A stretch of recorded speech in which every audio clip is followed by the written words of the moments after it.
Don't জাজ a book by its cover, এটা কথায় আছে। কথাটা কিন্তু এমনি এমনি আসে নাই, হ্যাঁ। আর এই কথাটা আজকে হচ্ছে আমি একদম হারে হারে টের পাচ্ছি। এর কারণ হচ্ছে আপনারা যারা আমাদের অ্যাডভেঞ্চার বিডি পেজটা ফলো দেখছেন বা ফলো করেন যারা, আপনারা জানেন যে গেল 13 তারিখ আমাদের একজন রাইডার হারাই গেছে, হ্যাঁ। যিনি হচ্ছে ডেলিভারি দিত আমাদের পার্সেল, তো প্রায় ভালো একটা অ্যামাউন্টের পার্সেল নিয়ে ডেলিভারিতে গেছে। ডেলিভারি দিয়ে সে আর ফিরে নাই, মানে ডেলিভারি দিয়ে টাকা এবং কিছু রিটার্ন পার্সেল সব নিয়ে সে উধাও, হুট করে উধাও। মানে আমরা তো মানে অবস্থা খারাপ। উনি যে আমাদের সাথে কোনোভাবে কোনো ধরনের চিট করতে পারে বা এই ধরনের কোনো ঘটনা ঘটতে পারে, এটা আমরা কল্পনাও করতে পারি না। সচরাচর যেটা হয়, যে সব রাইডারের সাথে আমার পার্সোনালি কথা হয় না, এগুলো অফিসে আসে, অফিসে যারা থাকে ওনাদের সাথেই কন্ট্যাক্ট হয় বা ওনারাই হচ্ছে পার্সেল দেয়। আচ্ছা, এই দুজন হচ্ছে ফিশ ভ্যালির লোক, হ্যাঁ। একজন আর হচ্ছে অ্যাকাউন্টস এর দায়িত্ব, আর একজন আর হচ্ছে স্টোরের দায়িত্ব, পার্সেল করার দায়িত্ব আর কি। কি জানি বলছো যে ওই কি জানো, এরা খুব ভালো লোক আছে আমাদের এখানে, ফ্রিল্যান্সার কাজ করে, অনেক বেশি পার্সেল দিতে পারে না। হ্যাঁ, হ্যাঁ, আর খুব সৎ লোক, ভালো মানের লোক। হ্যাঁ, এরকম একটা পরিশ্রমী লোক, এই ধরনের পরিশ্রমী লোক আমাদের সাথে ফিক্স থাকলে আমাদের জন্য খুব ভালো হবে। মানে হ্যাঁ। কথাটা তো এরকমই ছিল, তাই না? জি। মানে এরা এতটা ফ্যান ওনার ওনার কাজে, যে আমার রেফার করতেছে আর কি। খুব ভালো লোক, কাজ খুব ভালো করতে পারে, খুব সৎ লোক, মানে একদম আমরা নিশ্চিত থাকি তার কাছে পার্সেল দিয়ে। এই এই এই ধরনের কথা। আর কি কি কইছিল একটু বলো তো। ওনাকে আমরা থার্ড পার্টি হিসেবে প্রথম হায়ার করছিলাম। হ্যাঁ, এরপরে উনি আমাদের সাথে বেশ কিছুদিন কাজ করছে, কাজ করার পর এমন অনেক বিশ্বাস অর্জন করছে, ওনার কথা, চাল চলন বা হিউজ অ্যামাউন্ট নিয়ে উনি আসছে, ঠিক আছে, হ্যাঁ, কখনো 2 টাকার হেরফের আমরা কোনো সময় পাইনি। হ্যাঁ, তো ওনার প্রতি এটা আস্থা কাজ করতে শুরু করছে, আর বিশেষ করে ওনার বাবা নাই, আরো অন্যান্য অনেক হ্যাঁ। কথাগুলো বলছে। এই কারণে ওনাকে আরো বেশি ও মানে আচ্ছা। নেওয়া, কাছে হ্যাঁ, নেওয়া। 13 তারিখ লাস্ট কি কথা হয়েছে? লাস্টে উনি আমাকে বলছে যে আমি ভাই গোলাপবাগ মোড়ে দাঁড়াই আছি, হ্যাঁ, অনেক জ্যাম, আপনারা একটু ওয়েট করেন, আমি আসতেছি। রাত তখন প্রায় 11:30 থেকে 12টার কাছাকাছি, আচ্ছা। কিন্তু উনি আসতেছে না। এরকম করতে করতে হঠাৎ করে একটা সময় দেখবো ওনার ফোনটা বন্ধ। ফোনটা বন্ধ, আচ্ছা। একটানা 2 দিন ফোন ওনার বন্ধ। পরে তো বাধ্য হয়ে ওনার ঠিকানা আচ্ছা, আমাদের আচ্ছা। যাইতে হয়েছে, খোঁজ খবর নিতে আমরা হয়েছে। যেটা হয়েছে, মানে এই ঘটনা ঘটার পরে, তো পরের দিন সকালে মানে যথারীতি অফিসে আসছি। আমাদের ওই যে কাটা ইলিশ ডেলিভারি করতে হবে, কিন্তু আমরা ওই দিন যে পরিমাণ কাটা ইলিশ পাইছি, ও দিয়ে আমাদের ওই দিনের চাহিদা আসলে পূরণ হইতেছে না। মানে তারপরে কয়েকটা পার্সেল পেন্ডিং রাখতে হয়। আমরা তো মানে কাটা ইলিশ গুলো প্রতিদিন আনি, কাটি প্রতিদিন দেই, মানে আজকের ইলিশ কালকে যায় না। তো এখন যেহেতু গতকালকের ইলিশ রিটার্ন আছে, আমি বললাম তাহলে তো গতকালকে যে 2টা পার্সেল রিটার্ন আইছিল, ওই মাছগুলো কই দেখি কেমন কি অবস্থা গুলো।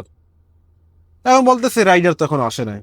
তো স্বাভাবিকভাবে রাইডার নাই, আসতে পারে বা একটু লেট হইতে পারে। তো ভাবলাম হয়তো বা পরে আসবে। দিন চলে গেল, পরের দিন আবার খোঁজ নিলাম, খবর কি অমুকে কি আসছিল না, অমুকে আসে নাই। তারপরে দিন অমুকে আসছিল না, তখন একটু আমার মনে খটকা লাগলো। এখন এরা 2 দিন পরেও বলতেছে যে না, এই লোকের মনে হয় কোনো সমস্যা হয়েছে, মানে কুল কনফিডেন্ট না এই লোকে কোনো ধরনের আমাদের সাথে ওই ধরনের কোনো ঘটনা ঘটাইতে পারে না, কাজ করতে পারে না, উনি হয়তো বা আসবে কোনো সমস্যা। যাই হোক, ভালো কথা, আমরা যোগাযোগ করা শুরু করলাম। একটা সময় দিয়ে আমার কাছে মনে হচ্ছে যে না, সামথিং ইজ রং। এরপরে তো পেজে পোস্ট করলাম, পেজে পোস্ট করেও দেখি যে তেমন কোনো সারা শব্দ পাইতেছি না। মানে কয়েক লাখ মানুষ পোস্ট দেখছে, বাট ওর যে অ্যাকচুয়াল অ্যাড্রেস বা ও কোথায় আছে কোথায় থাকে, এই অ্যাড্রেস মানে ট্রেস পাইতেছি না। তারপরে যেটা করলাম, তারপরে হচ্ছে আমরা পুলিশের আশ্রয় নিলাম, জিডি করলাম, ওর কল লিস্ট বের করলাম। কল লিস্ট বের করার পরে ফোন দিলাম, কমপক্ষে 200 লোকের কাছে ফোন দিছি ওর কল লিস্ট ধরে ধরে। তো সেখানেও যেটা হয়েছে, ওর বন্ধু বান্ধবের সাথে কন্ট্যাক্ট করতে পারছি, ওর কোনো ফ্যামিলি মেম্বার আমরা পাই নাই, ওর বাবা জীবিত নাই।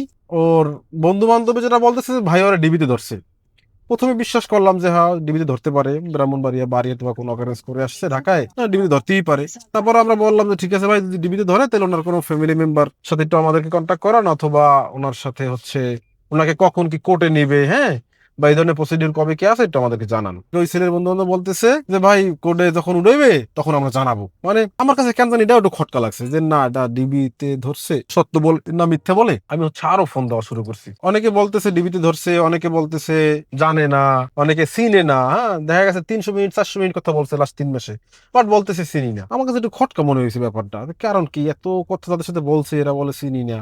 মানে সচরাচর কাজের প্রয়োজনে একজনের সাথে কথা বললে আমরা কয় মিনিট বলি? 2 মিনিট, 4 মিনিট, 5 মিনিট। এখন 200 মিনিট 300 মিনিট কথা তো বলে না কেউ কারো সাথে, কাজের ব্যাপার হইলে, পার্সোনাল সম্পর্ক না থাকলে বা কাছের লোক না হইলে। তো সেই সন্দেহ থেকে আমি আরো ফোন দেওয়া শুরু করলাম। একটা সময় যাইয়া পাইলাম যে আসলে ডিবিতে ধরছে।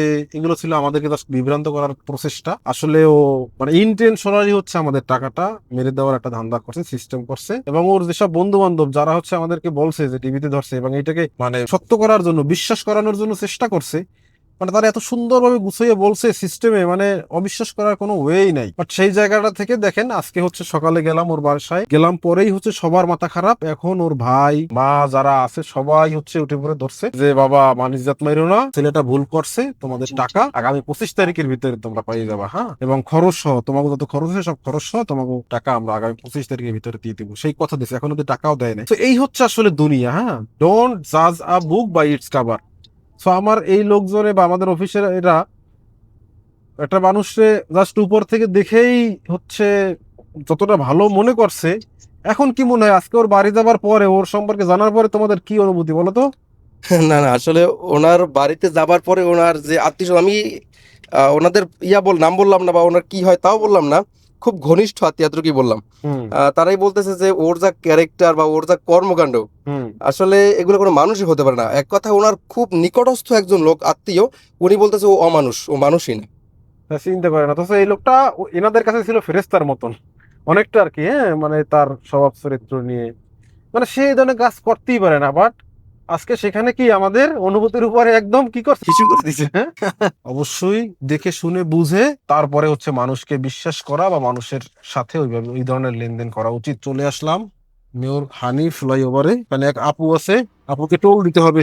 এই কিন্তু জরিমানা দেই, হ্যাঁ, টোল দেই না। কারণ এই যে ওই প্রতারকের ঠিকানায় গেছি, প্রতারককে খুঁজছি, সেখান থেকে ফিরছি, এখন এই যে জরিমানা দিতেছি, আপু জরিমানা দিয়ে গেলাম। তো আপু বুঝে নাই। যাই হোক, সমস্যা হয়ে গেলে সমাধান হয়, করা যায়। বাট দেখেন এই যে আমার সময় নষ্ট হলো, ওনাদের সময় নষ্ট হলো, এখন আমাদের পার্সেল করার সময়। উনি হয়তো আমার টাকাটা দিয়ে দিবে, বাট আমার যে সময়টা নষ্ট হলো এইটা তো আসলে অপূরণীয়। হ্যাঁ, এবং যে হয়রানির একটা ব্যাপার আছে। কিন্তু আমরাও বা কি করব, আমাদের তো আসলে মানুষকে বিশ্বাস করতেই হয়। একলা একলা তো আসলে সব কাজ করা যায় না। তারপরেও যতটুকু সম্ভব যাচাই বাছাই করে তারপরে মানুষজনের সাথে কানেক্ট করা উচিত, আমার যেটা মনে হয়। ঠিক আছে, ধন্যবাদ সবাইকে, ভালো থাকবেন, আল্লাহ।